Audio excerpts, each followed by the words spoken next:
continue with the discussion of vectors in fact. Okay, so we started last class. In the part 1 we discussed about vectors. This is how we will write magnitude. We discussed it. Magnitude of force is equal to 10 Newton. And this is a representation of vector. The length of the line will give the magnitude. So this vector is OA. Let's take. So the length of line OA will be equivalent to 10 Newton. Equivalent to 10 Newton I am trying to say, not equal to 10 Newton, equivalent. So the length of the line should represent approximately the value of it, that's 10 Newton. Similarly, if we are going for 2f vector, so the magnitude will become 2 times. So magnitude will be 20 Newton.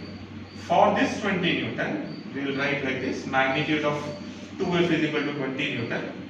And length of this line, let's take this line is OB line, length of this line should be approximately twice of OA. Approximately, see it's not necessary we have to use the scale, but we have to understand one thing, this length of line is representing magnitude of the vector. So if the length of line is more, magnitude is more. And in that proportion we will try to draw it so that it can represent the magnitude respectively. Similarly for 3f vector if you go, magnitude is 30 Newton. Okay, 3f vector magnitude is 30 Newton. So magnitude of 3f will be 30 Newton. This is how we will write it.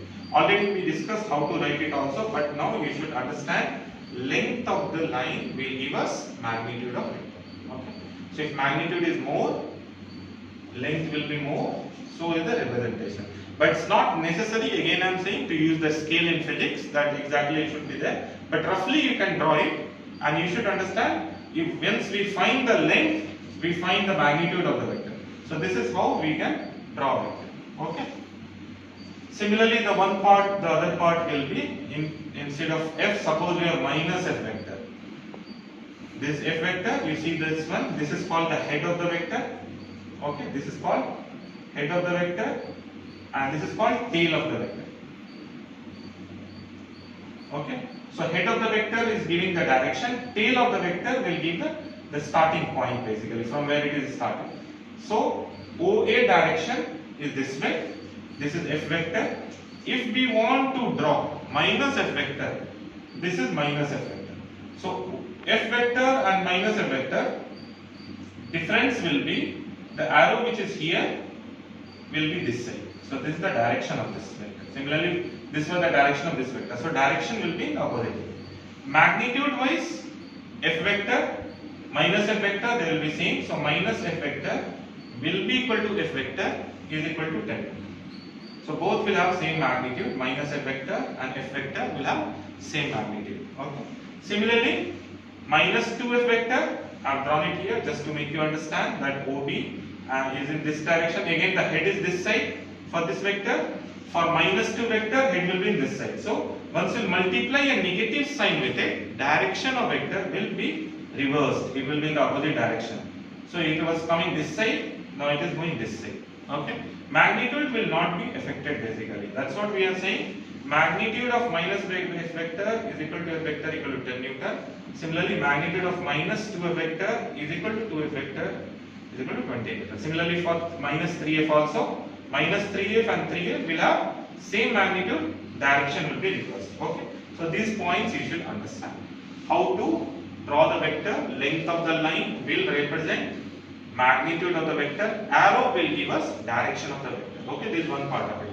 Now the second part of it is vector addition, how to add two vectors. Something like if two forces are acting on any object, one is 10 Newton, other is 3 Newton, okay, they are in same direction.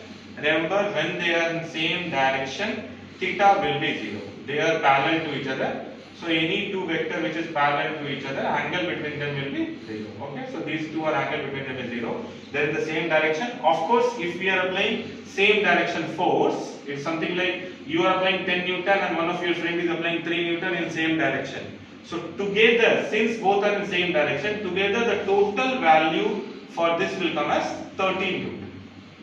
Total value, because both are in same direction. In that case, what we will do, we will add magnitude of both the vector. Add magnitude of f1 plus magnitude of f2 will be added up. Magnitude of f1 is 10, magnitude of f2 is 3, so 10 plus 3, 13 Newton.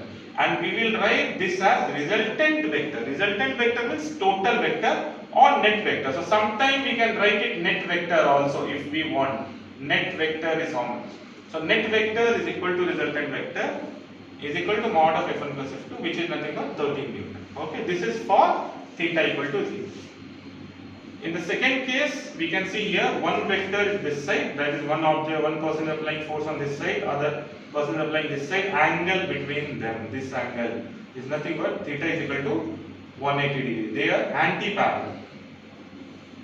Okay, these two vectors are anti-parallel to each other.